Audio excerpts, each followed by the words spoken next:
মানুষের প্রকৃত সৌন্দর্য তার বাহ্যিক রূপে নয়, বরং আচরণ, কথাবার্তা, সততা ও মানবিক গুণাবলীতে ফুটে ওঠে। ভালো ব্যবহারই ব্যক্তিত্বের আসল পরিচয় এবং মানুষের মনে চিরস্থায়ী স্থান করে নেয়, যা সময়ের সাথেও আরও উজ্জ্বল হয়। তাই সুন্দর মন ও আচরণই শ্রেষ্ঠ।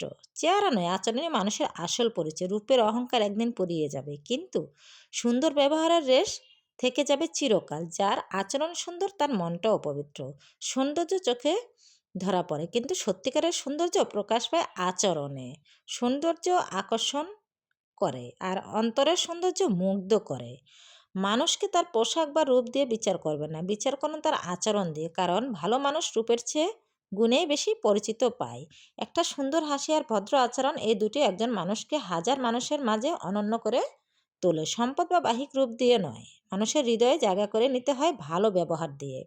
নিজেকে সুন্দর করার চেষ্টা না করে নিজের ব্যবহারকে সুন্দর করার চেষ্টা করুন। আসল সৌন্দর্য ওখানেই লুকিয়ে আছে। সফল মানুষ হওয়ার চেয়ে মূল্যবান মানুষ হওয়ার চেষ্টা করো, আর একজন মানুষের মহত্ব তার ব্যবহারে ফুটে ওঠে।